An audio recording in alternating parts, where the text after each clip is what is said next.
Praise the Lord. खुदा का शुक्र हो कि एक बार फिर से उसने हमें मौका दिया कि हम उसकी हज़ूरी में आ सके और उसके कलाम से जान सके कि वो हमें क्या बताना चाहता है। मैं आपके सामने पढ़ूँगा मत्ती रसूल की इंजील, उसका 6 बाब 14 और 15वीं आयत, और उसके बाद लूका 18 की 35। और देखिए खुदा का कलाम हमको यहाँ इस तरीके से बताता है, इसलिए जब तक तुम इंसान के गुनाह माफ़ ना करोगे तो तुम्हारा आसमानी बाप भी तुम्हें माफ़ नहीं करेगा। अगर तुम इंसानों के गुनाहों को, कसूरों को माफ़ करोगे तो तुम्हारा आसमानी बाप भी तुम्हारे कसूरों को माफ़ करेगा। और उसी के साथ लूका 18 की 35 में पढ़ें तो वहाँ पर लिखा है, इसी तरह अगर तुम में से हर एक अपने भाई को मन से माफ़ ना करेगा तो मेरा आसमानी बाप, यानी खुदा मसीह फरमाते हैं, मेरा आसमानी बाप भी तुमसे वैसा ही करेगा, यानी कि वो भी हमें माफ़ नहीं करेगा। इसलिए बहुत ज़रूरी है। और आज का जो कलाम का मेन जो हमारा मकसद है वो ये है कि हम देखें कि माफ़ी तो खुदा क्यों चाहता है कि हम माफ़ करें, और इसको खुदा यीशु मसीह पर ईमान लाने के बाद जो हम नजात पाते हैं, और नजात पाने के बाद जो खुदा मसीह से पहला इनाम हमको मिलता है वो है गुनाहों की माफ़ी।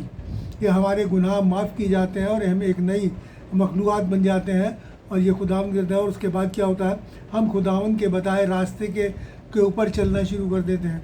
अगर हम ऐसा नहीं करते तो हम अपनी नजात को खो देते हैं। उस नजात का हमें कोई भी फ़ायदा नहीं मिलने का, इसलिए ज़रूरी है कि हमें इस नजात को जो हमने पाई है उसको अगर हमें बरकरार रखना है अपने अंदर, तो हमें ज़रूरी है कि हम खुदा के बताए हुए रास्ते पे चले। और खुदा मसीह उन्ना 14-18 में क्या कहते हैं कि मार्ग, सत्य और जीवन मैं हूँ, यानी राह, हक और ज़िंदगी मैं हूँ।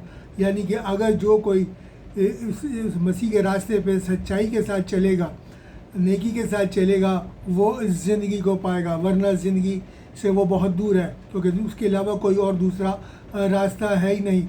और इसीलिए हमें सच्चाई को पाने और सच्चाई में बने रहने के लिए ज़रूरी है कि हम खुदावंद मसीह के बताए हुए रास्ते के ऊपर चलें। और इस रास्ते को हमें दिल से अपनाना है, ज़ुबान से सिर्फ नहीं, कहने से नहीं, बल्कि हमें दिल से अपनाना है। और दिल से अपना के हमें उसके मुताबिक करना भी है, हमें उसके मुताबिक चलना भी है, ताकि हम खुदावंद ने जो माफ़ी हमको दी है हम उसमें बने रहें। खुदावंद चाहता है कि हर एक ईमानदार जो खुदावंद मसीह पर ईमान लाता है वो इस बात को आजमाए, इस माफ़ी के जो खुदावंद का जो हुक्म है उसको अपनाए और अपनी ज़िंदगी में लाए, और हम अपने गुनहगारों को माफ़ करें। तभी हम उसके मुताबिक अपनी ज़िंदगी पर बिता सकते हैं। क्योंकि अगर हमने माफ़ नहीं किया तो आप ये समझ लें कि हमारे गुनाह भी माफ़ नहीं हुए, किस तरीके से भी हो। और इसके लिए बहुत ज़रूरी है, ये काम हम तभी कर सकते हैं जब खुदावंद मसीह का स्वभाव, यानी कि खुदावंद मसीह का मिजाज हमारे अंदर हो। ये कलाम कहता है कि फिलिपियों में लिखा है, फिलिपियों 2:5 में लिखा है कि ऐसा मिजाज रखो जैसा मसीह यीशु का था। और जब तक मसीह यीशु का मिजाज हमारे अंदर नहीं होगा, हम किसी को माफ़ नहीं कर सकते। कोई भी गुनहगार किसी भी को भी माफ़ नहीं कर सकता, क्योंकि वो खुद गुनाह में, वो खुद गुनहगार है, तो वो गुनाह ही करेगा, वो किसी को माफ़ नहीं करेगा। इसलिए बहुत ज़रूरी है कि हम जब मसीह पे लाते हैं, इसलिए मैंने कहा कि हम क्या करते हैं, नजात पाते हैं। नजात किससे नजात पाते हैं? नजात तमाम किस्म की बुराई से, हर किस्म की बदी से हम नजात पाते हैं। उसको छोड़ के हम खुदावंद के रास्ते के ऊपर चलना शुरू कर देते हैं। और इस माफ़ी का जो खुदावंद का पैगाम है, ये हमारे लिए निहायत ज़रूरी है, उस आसमानी बादशाहत में जाने के लिए बहुत ज़रूरी है। और इसको हम में से हर एक को अपनी ज़िंदगी के अंदर उतार लेना है। और खुदावंद के कलाम से आगे देखें खुदावंद किस तरीके से कहता है। और अगर हम पढ़ें इब्रानियों और उसका 10 बाब और 30वीं आयत लिखें तो वहाँ खुदावंद फरमाता है। कई बार हम सोचते हैं कि जो माफ़ करने वाला, आजकल इस माफ़ी का जो देखा जाए दस्तूर है, कोई नहीं मानता। और लोग क्या करते हैं, बदला लेने की कोशिश करते हैं, हर चीज़ में सोचते हैं कि हम बदला लें। इसका क्या करें, पहले एक आवाज़ थी कि ईंट का जवाब पत्थर से, लेकिन आजकल ज़माना वो आ गया है कि लोग पत्थर का जवाब ईंट से देना चाहते हैं। और ये काम हमें नहीं करना, क्योंकि खुदावंद ने कहा है कि बदला तुम नहीं, बदला मैं ही लूँगा। बदला लेना खुदावंद का काम है। हमें अपने आप को खुदावंद के हाथ में सोचना है। देखिए, जैसे अभी मैंने पढ़ा इब्रानियों 10 और 30 में लिखा है कि खुदावंद कहता है कि बदला लेना मेरा काम है और मैं ही बदला लूँगा, मेरा काम है और मैं ही बदला लूँगा। और यही बात खुदावंद कलाम में हम पढ़े प्रकाशित वाक्य यानी मुकाशवा किताब उसका 2 बाब और उसकी 23वीं आयत में लिखा है कि दिलों और ख्यालों का जांचने वाला मैं ही हूँ और मैं तुम में से हर एक को उसके काम के मुताबिक उसके अनुसार बदला दूंगा। हर एक को, अगर कोई बदी करता है, कोई बुराई करता है हमारे साथ, तो खुदा उसका बदला देगा। अगर हम भी बदी करते हैं, बुराई करते हैं, तो खुदा उसका भी खुदावंद हमको बदला देगा। और हम नेकी करते हैं तो उसका भी हमें अज्र मिलेगा। खुदावंद के कलाम हमको बताता है। इसलिए खुदावंद के लोगों को इस माफ़ी के पैगाम को आजमाना बहुत ज़रूरी है, क्योंकि ये हमारी ज़िंदगी का एक हिस्सा बन जाना चाहिए। जैसे कि खुदावंद ने हमको कलाम दिया और हम जानते हैं कि मसीह ने भी सलीब पर सबसे पहला काम ये क्या करा, सबसे पहला काम उसने हमें हमारे गुनाहों को माफ़ किया। और वो हमारे गुनाहों की माफ़ी लेके ही इस दुनिया के अंदर आया था, क्योंकि हम गुनहगार थे और खुदा से अलग थे, और उसने हमारा खुदावंद से मेल कराया। और खुदावंद मसीह भी यही करता था, वो भी उसने भी किसी से बदला नहीं लिया। देखिए खुदावंद के कलाम में इस बात को सफाई से लिखा हुआ है। यहाँ लिखा है, हम पहला पत्रस उसका 2 और उसकी 23वीं आयत पढ़े तो वहाँ पर लिखा है, वो गाली खाकर गाली नहीं देता था, वो दुख उठाकर किसी को भी धमकी नहीं देता था, पर अपने आप को सच्चे न्यायी यानी इंसाफ करने वाले खुदा को सौंपता था। यानी कि उसको खुदा, हम जानते हैं खुदा मसीह को क्या कुछ बुरा भुला नहीं कहा गया।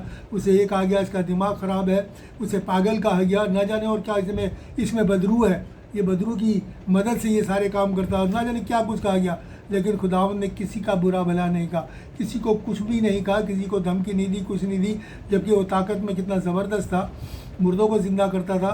और क्या कहा, अपने आप को उस खुदा के हाथों में सौंपा, ताकि इंसाफ वो ही करेगा। अब देखिए खुदावंद का कलाम आगे क्या करना है, और हमें भी अपने आप को ऐसे ही करना। जो भी हमारे साथ कुछ बुराई करता है, कुछ भी करता है, हमें अपने आप को, हमें उसकी बुराई का बदला बुराई से नहीं देना, बल्कि अपने आप को खुदावंद के हाथों में सौंप देना है, और खुदावंद ही उसको उस काम का बदला देगा। आगे देखिए खुदावंद का कलाम आगे क्या कहता है। अगर हम याकूब 2 और उसकी 13वीं आयत पढ़े तो वहाँ पर लिखा है, जिसने रहम यानी दया नहीं की, उसका इंसाफ यानी न्याय जो है वो बिना रहम के होगा, क्योंकि रहम जो है वो इंसाफ के ऊपर गालिब आता है। हमें ये रहम करना, और रहम कौन करेगा, जिसने खुदावंद मसीह को अपनी ज़िंदगी में जगह दी है, जिसने, क्योंकि वही कहता है कि मैं रहम दिल हूँ, मेरे पास आओ क्योंकि मैं नम्र और रहम दिल हूँ। तो हमें भी वैसा ही बनना है, मसीह के मिजाज में बनना है, रहम दिल बनना है। जब तक हम रहम दिल नहीं बनेंगे तब तक इस काम को हम अपनी ज़िंदगी में नहीं कर सकते, क्योंकि रहम का इस माफ़ी से बहुत बड़ा ताल्लुक़ है। क्योंकि जब तक हमारे दिल में रहम यानी दया नहीं होगी, कैसे हम किसी को माफ़ कर देंगे? फिर तो वही है कि हम बदला लेने की कोशिश करेंगे। इसलिए बहुत ज़रूरी है कि हमें इसके मुताबिक अपने दिल में रहम को रखना है, अपने दिल में दया को रखना है, नम्रता को रखना है, और दिल के अंदर से हर किस्म की बदी, हर किस्म की बुराई को निकाल के मसीह के मिजाज में मेरे और आपको जीना। और देखिए पहला कुरिन्थियों उसका 6 बाब और 19वीं आयत में क्या है, खुदावंद का कलाम हमको क्या बताता है, क्या तुम नहीं जानते कि तुम्हारी देह यानी जो बदन है वो पाक रूह का मकदस है, मंदिर है, और जो तुम में बसा है वो तुम्हें खुदावंद की तरफ से मिला है। जो तुम में बसा यानी हम में जो बसा है, यानी खुदावंद की रूह जो हम में बसी है वो हमें खुदावंद की तरफ से मिली है। तो हमारी ज़िंदगी से रूह के काम ज़ाहिर होने चाहिए, खुदावंद मसीह की रूह के काम। अगर खुदावंद मसीह का रूह हम में रहता है, हमारे अंदर है, तो हमारे अंदर वही काम खुदावंद ज़ाहिर होने चाहिए। उसी के मुताबिक मेरी और आपकी ज़िंदगी जो है मेरे और आपको गुजारनी है। मैं आपके सामने एक मिसाल आपके सामने रखूँगा खुदावंद के कलाम से, जो हमें बताती है किस तरीके से जब हमारे अंदर खुदावंद का मिजाज हमारे अंदर आता है तो हम किस तरीके से खुदावंद की मसीह के मुताबिक अपनी ज़िंदगी बसर करते हैं और इस माफ़ी को अपनाते हैं औरों के लिए। देखिए हमें अपने लिए खुदावंद से माफ़ी मांगनी है, लेकिन हमें औरों के लिए होता है। हम जानते हैं इस्तिफनुस के बारे में कि जब इस्तिफनुस को खुदावंद का कलाम सुनाने के लिए उसे लोग जो है वो ले गए पथराव करने के लिए, और उसे पथराव करने लगे, तो वहाँ पर स्तिफनुस ने क्या कहा उनसे ये नहीं कहा कि इन्हें ये बदला नहीं करें, बल्कि उसने देखा कि आसमान को खुला हुआ और मसीह को खुदावंद के दाहिने खड़े हुए देखा, और वो क्या कहता है, और वो कहता है खुदावंद ये गुनाह इनके ऊपर ना लगाना, इन्हें माफ़ करना, ये गुनाह इनके ऊपर ना लगाना। और वो पथराव करके वो उसे मार दिया उन्होंने। लेकिन क्योंकि उसमें खुदावंद का रूह रहता था, तो खुदावंद के रूह की आवाज़ उसके अंदर से निकली, यानी मसीह की आवाज़ उसके अंदर से निकली, और उसने अपने पथराव करने वालों को, जो उसे पथरवाह कर रहे थे, उन्हें माफ़ किया। और हम जानते हैं, एक और मिसाल मैं आपके सामने रखूँगा ग्राम स्टेन्स की, पूरी दुनिया जानती है इस मिसाल को। किस तरीके से उनके शोहर को और उनके 2 बच्चों को ज़िंदा जला दिया, जबकि वो कोढ़ियों की मदद कर रहे थे। और वो कोई बुरा काम नहीं कर रहे थे, उनकी मदद कर रहे थे, उनका इलाज कर रहे थे, उनकी दवाई का इंतज़ाम कर रहे थे। और वहाँ पर लिखा, और हम जानते हैं किस तरीके से उन्हें ज़िंदा जला दिया। लेकिन ग्राहम स्टेन्स की जो वाइफ है, उनकी जो पत्नी है, उनकी जो बीवी है, उन्होंने क्या करा, जब ये उनको खबर लगी तो उन्होंने क्या कहा, क्योंकि उनके अंदर खुदा उनका रूह उनके अंदर रहता था, तो उन्होंने कहा कि मैं इन गुनहगारों को माफ़ करती हूँ। उसने उन गुनहगारों को जिन्होंने उन्हें जलाया था ज़िंदा, उनके हस्बैंड को और उनकी 2 बच्चों को, उन्होंने उन्हें माफ़ करा। ये होती है खुदावंद की रूह का, खुदावंद के मिजाज का अपने अंदर रखना, कि चाहे कितनी भी मुश्किल हालात क्यों ना हो जाए हमारे सामने, हमें वही करना है जो हमारे अंदर की आवाज़ है, हमारी जो रूह की आवाज़ है, वही हमें से बाहर निकलनी चाहिए। तो खुदावंद के रूह जो है वो हमें हमेशा सही काम के लिए हमें आगे बढ़ाएगा और सही काम के लिए हमें गाइड करेगा। और जिसमें खुदावंद का रूह नहीं है वो कभी भी माफ़ नहीं कर सकता, क्योंकि ये माफ़ी हमें खुदावंद से मिलती है, उसकी रूह से हमको मिलती है। और ये खुदावंद का कलाम, एक और मैं आपके सामने मिसाल पढ़ना चाहूँगा। मैं पढ़ूँगा मत्ती 18 और उसकी 23वीं आयत से 35वीं आयत तक मैं आपके सामने पढ़ूँ। तो बड़ी अच्छी यहाँ पर मिसाल है कि ये माफ़ी का क्या है, किस तरीके से, बड़ी अच्छी तरीके से यहाँ पर माफ़ी के लिए खुदावंद ने हमको बताया है।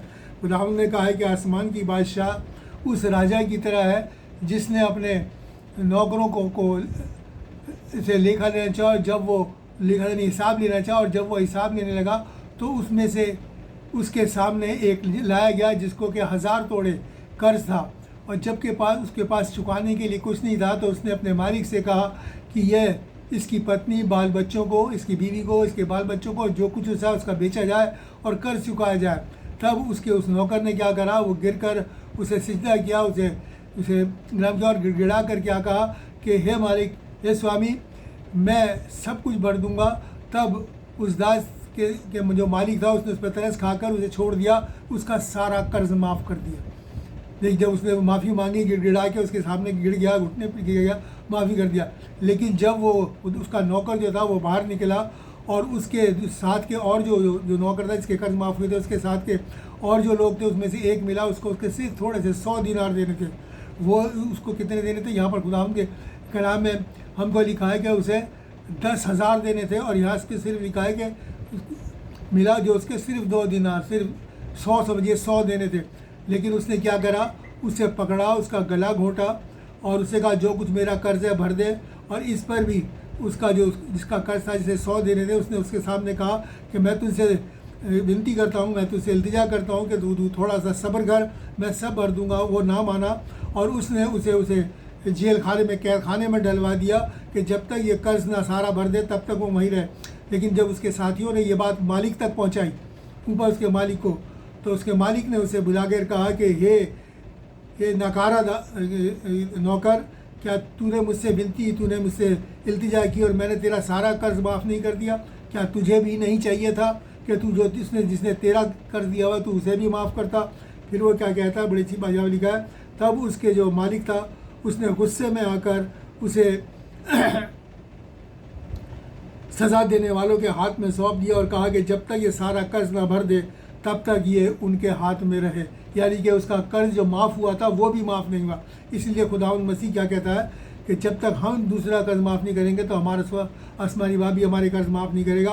और 35वीं आयत में जो हमने पढ़ी है उसमें लिखा है, इसी तरह अगर तुम भी एक दूसरे से अपने भाई को मन से माफ़ नहीं करोगे तो मेरा आसमानी बाप भी तुम्हारे साथ वैसे ही करेगा। यानी ये माफ़ी हमें मन से करनी है, अपने दिल से, अंदर से हमारे निकलनी चाहिए।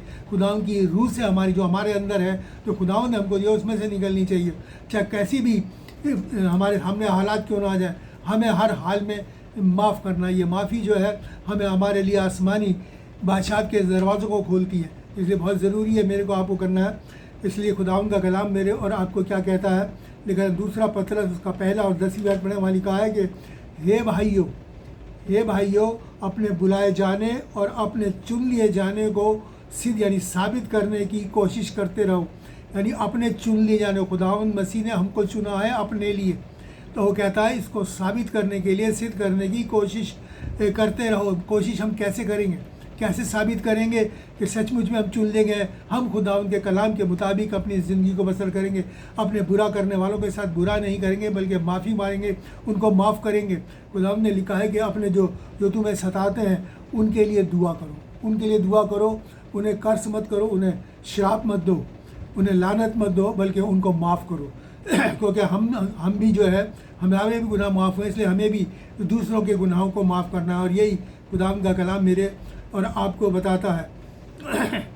और इसी से हम खुदावंद पहचाने जाते हैं कि हम सचमुच में हम खुदावंद के लोग हैं, खुदावंद के बेटे और बेटियां हैं, खुदावंद के चुने हुए। उसी के मुताबिक मेरे और आपको अपनी ज़िंदगी को बसर करनी है। और देखिए खुदावंद का कलाम जो हमको क्या, अगर हम ऐसा करेंगे, खुदावंद मसीह के मुताबिक अपनी ज़िंदगी को बसर करेंगे, उसके कलाम के मुताबिक, उसके मिजाज के मुताबिक ज़िंदगी को बसर करेंगे, तो यशाया 61 और उसकी 9 बाब बहुत अच्छी बात यहाँ पर लिखी है। वहाँ लिखा है कि वो सब जो उनको देखेंगे पहचान लेंगे कि खुदावंद ने इनको बरकत दी है। वो सब जो भी हमको देखेगा, जब हमारे इन कामों को देखेगा जो हम करते हैं, तो पहचान लेंगे कि ये वो लोग हैं जिन्हें खुदावंद ने बरकत दी है। इसलिए खुदावंद का कलाम क्या कहता है कि इंसानों को दिखाने के लिए अपने राजबाजी के काम मत करो। इसलिए हमें इंसानों को दिखाने के लिए नहीं करना, बल्कि खुदावंद दिल से इस काम को मेरे और आपको करना है, ताकि हम अपने आसमानी बाप के बेटे ठहरे। और वो कहेगा कि ये वो नस्ल है, खुदावंद कलाम कहता है, जिसे खुदावंद ने बरकत दी। हम उस नस्ल के लोग हैं जो खुदावंद मसीह से बरकत पाए हुए हैं। तो इसलिए इस बरकत को हमें खोना नहीं है। अगर हम ऐसा नहीं करते और अपने सताने वालों को, अपने गुनहगारों को माफ़ नहीं करते, कसूरवारों को माफ़ नहीं करते, तो यकीन मानिए कि हमारे भी गुनाह माफ़ नहीं होते। हमारे भी उस नौकर की तरह हमारे गुनाह फिर से लिएंगे, खुदावंद हमारे गुनाहों का जो है फिर से हिसाब लेगा। और ये हमारे लिए बहुत ही ज़्यादा कहना चाहिए मुश्किल हालात होंगे, जब खुदावंद उनसे जिनका गुनाहों का हिस्सा लेगा, उनके लिए वहाँ रोना और दांतों का पीसना होगा। अगर खुदावंद देखिए कि हिदायत भी मेरे और आपको देता है, एक नसीहत देता है। अगर हम कुलसी 3 और 13 पढ़ें तो यहाँ पर लिखा है कि अगर किसी से कोई शिकायत हो तो वो उसको बर्दाश्त करे, यानी सह ले, और एक दूसरे के गुनाह माफ़ करो। जैसे खुदा ने तुम्हारे कसूर माफ़ किए, वैसे ही तुम भी करो। अगर हमें किसी को कोई शिकायत है, कोई गिला है, तो हमें खुदावंद का कलाम क्या कहता है कि सह लो, बर्दाश्त करो। मसीह ने भी बर्दाश्त किया, क्या कुछ नहीं उसके साथ किया गया। कोड़े मारे गए, उसके दाढ़ी के बाल खींचे गए, उसके मुंह पे थूका गया, सर पे कांटों का ताज पहनाया गया, हाथों पैरों में कीलट हो गए, पसली में भाला मारा गया, ना जाने कितनी तकलीफ़ें उसको दी गई। और वो सहता रहा, लिखा है कलाम में। और वो सहता रहा, किस तरह सहता रहा, जैसे भेड़ ऊन कतरने वाले के सामने खामोश रहती है, वैसे ही वो खामोश रहा। इसलिए मेरे और आपको भी सहना है और उनको गुनाहों को माफ़ करने। जैसे खुदावंद ने कहा कि बाप इन्हें माफ़ कर, क्योंकि ये नहीं जानते ये क्या करते हैं। क्योंकि इसलिए हमें उनके लिए दुआ करनी है, ताकि वो जान लें, मसीह को जान लें, और फिर अपनी बदी से अपने आप को अलग करने से बहुत ज़रूरी है। मेरे और आपको ये माफ़ी हमारे लिए बहुत ज़रूरी है। आज मैंने इसीलिए लिया है क्योंकि अभी पिछले दिनों हमने गुड फ्राइडे मनाया, और गुड फ्राइडे पे सबसे पहले जो हमें कलमा हमने सुना वो यही था कि बाप इन्हें माफ़ कर, क्योंकि ये नहीं जानते क्या करते हैं। और इसी के साथ पढ़ेंगे इफिसियों 4 और उसकी 31 और 32 आयत। इफिसियों 4 और उसकी 31 और 32 आयत। देखिएगा खुदावंद का कलाम मेरे और आपको क्या बताता है। यहाँ पर खुदावंद पे लिखा है कि हर तरह की कड़वाहट, यानी हर तरह की, खुदावंद का कलाम बताता है कि हर तरह की कड़वाहट, प्रकोप यानी गुस्सा, कहर, और खुदावंद कहता है और झगड़ा और बुराई यानी बदी और दुश्मनी, ये और तुमसे दूर की जाए। यानी ये 6 बातें हैं जो खुदावंद के कलाम में अभी यहाँ पर लिखी है। इसमें जो अभी हमने पढ़ा है, ये तुमसे दूर की जाए, और हर एक दूसरे पर मेहरबान हो और नरम दिल हो। हर एक दूसरे पर मेहरबान और नरम दिल हो, जैसे खुदा मसीह ने तुम्हारे कसूर माफ़ किए, वैसे ही तुम भी एक दूसरे के माफ़ करो। यानी कि हमें मेहरबान और नरम दिल होना है। ये क्या है? ये खुदावंद का स्वभाव, खुदावंद का मिजाज है। इसके मुताबिक मेरे और आपको जीना है, और हमें एक दूसरे के गुनाह माफ़ करने हैं। और अपने अंदर से ये तमाम बातें, अगर ये 6 बातें हमारे अंदर पाई जाती हैं, हमारे अंदर कड़वाहट पाई जाती है, हमारे अंदर कहर पाया जाता है, गुस्सा पाया जाता है, हमारे अंदर झगड़ा पाया जाता है, हमारे अंदर बदी पाई जाती है, बुराई पाई जाती है, हमारे अंदर अगर दुश्मनी पाई जाती है, अगर ये चीज़ें पाई जाती हैं, तो समझ लीजिए कि खुदावंद का मिजाज हमारे अंदर नहीं है, और हम माफ़ कर ही नहीं सकते। और नहीं कर सकते तो हमारे भी माफ़ नहीं होंगे। इसलिए बहुत ज़रूरी है कि हम लोग ऐसा मिजाज रखें जैसा मसीह यीशु का है और खुदावंद मसीह के मुताबिक अपनी ज़िंदगी को बसर करने वाले बन सकें, क्योंकि खुदावंद का कलाम क्या कहता है, जो ऐसा करते हैं वो मुबारक है। खुदावंद का कलाम कहता है, अगर मत्ती 5 और उसकी 6 और 7वीं आयत में पढ़े, मत्ती 5 की 5वीं और 7वीं आयत में पढ़े, वहाँ लिखा है, मुबारक है वो जो नम्र दिल है और मुबारक है वो जो रहम दिल है। इसलिए हमें आपको मेहरबान होना है। खुदा मुबारक है वो जो रहम दिल है और मुबारक है वो जो नम्र दिल है, यानी कि खुदावंद के हमें मेहरबान और नम्र दिल होना बहुत ज़रूरी है। और जब ये चीज़ें हमारे अंदर आ जाएंगी तो हम माफ़ी आएंगे और समझिए कि हमारे भी गुनाह माफ़ है और हम खुदावंद की नज़रों में पाक और मुबारक गिने जाएंगे। हमें मुबारक बनना है और तो हम ज़रूरी है कि हम एक दूसरे के गुनाहों को माफ़ करें। और अगर हम मुबारक हैं तो यकीन मानिए ये मुबारकबादी हमें आसमानी बादशाहत पे लेके जाएगी और ये हमारे लिए सच में ज़िंदगी का सबसे खुशनुमा वक्त होगा जब हम अपने खुदावंद का दीदार करेंगे, उसके उसी जलाली रूप में देखेंगे, जिस जलाली रूप में वो है, उसको उसी तरीके से हम देखेंगे जैसा वो है। और ये सच में हमारे लिए सच में बहुत बड़ी बरकत खुदावंद ने रखी हुई है सिर्फ एक चीज़ के अंदर, कि हमें दूसरों के गुनाहों को माफ़ करना है। खुदावंद कलाम के ज़रिए हम सबको बरकत दे और तौफीक और ताकत इनायत फरमा के उसके मुताबिक, कलाम के मुताबिक अपनी ज़िंदगी को बसर करने वाले बन सके। खुदावंद आपको बरकत दे। आइए हम दुआ मांगे। शुक्र करते हैं प्यारे बाप आसमानी तेरी तमाम नेमतों बरकतों के लिए और पिता परमेश्वर तेरे कलाम की हिदायतों के लिए, तेरे आए बाप आसमानी कलाम में लिखी हुई बातों के लिए जो हमें सचमुच में आसमानी बादशाहत की तरफ ले जाती हैं और हमें पिता परमेश्वर तेरी तरफ ले जाती हैं खुदा बाप, ताकि हम हर बुराई से बचते हुए उस आसमानी बादशाहत को, हमेशा की ज़िंदगी को हासिल कर सके जो तू हमें देना चाहता है, जिसको लेने के लिए खुदा मसीह इस दुनिया के अंदर है। हम सबको तौफीक और ताकत दे, बरकत दे कि हम ऐसे ही कर सके। अपनी पाक रूह से हम सबको मामूर कर। सबके लिए बरकत मांगते हुए दुआ खुदावंद यीशु मसीह के नाम से मांग, आमीन।